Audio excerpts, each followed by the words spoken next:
You know, 3,300 children and their families are served by the Niagara Children's Center every year. 3,300 children who, without the Children's Center here, would find it difficult to, A, find help, B, be able to afford help, or C, being able to access it because it was too far away.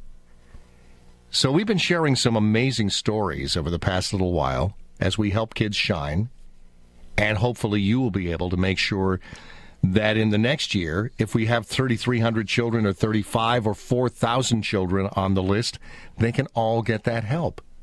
Today we're going to hear the story of Aaron Wiley. His mom, Kate, is with me this morning. Good morning, Kate. Good morning, Tim. Talk to me about how this all began for you, this journey began for you, and how you found out that the Children's Center was a place you were going to have to go. Well, the Children's Center came about because I self-referred Aaron. My daughter had gone there for speech therapy, so it was kind of back of my head. But when Aaron was 5, I started to notice he wasn't using his left arm at all, and it was like he didn't even know he had it. 5 months, you mean? Yeah. And, I kind of was hoping that I was just being paranoid, but he was my third child. I thought that, I don't remember the other two doing this.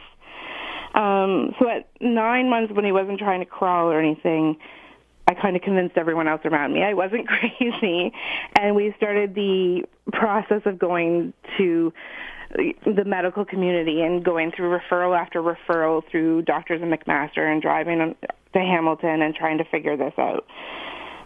So that was when I thought, this isn't working, and I thought of the Children's Center. So I self-referred, and we waited about 3 months to get in, and then Aaron was seen when he was just over a year.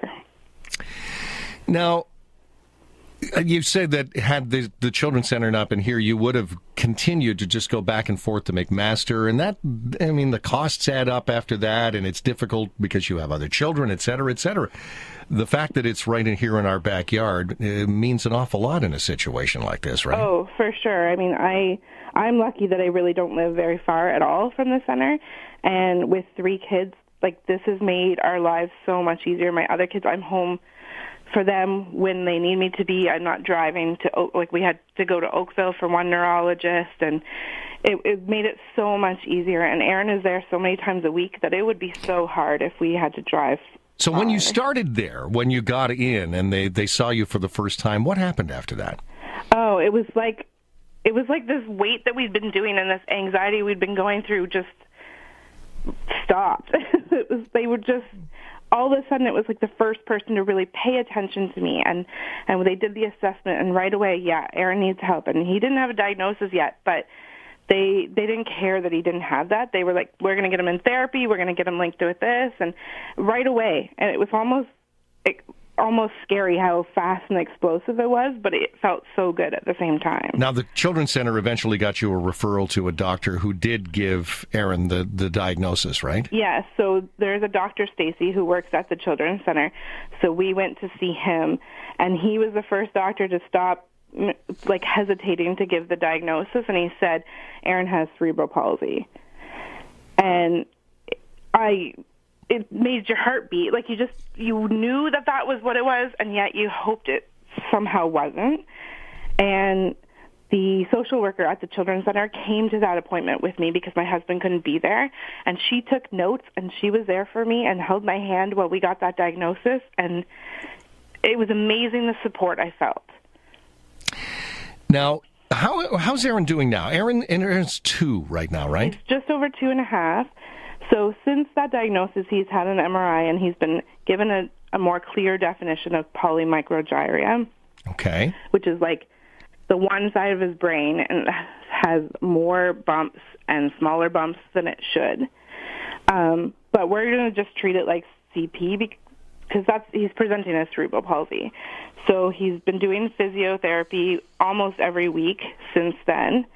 And he went from not being able to walk to getting a walker, and then eventually just walking away from his walker, which was amazing to watch. And this all happened at the center.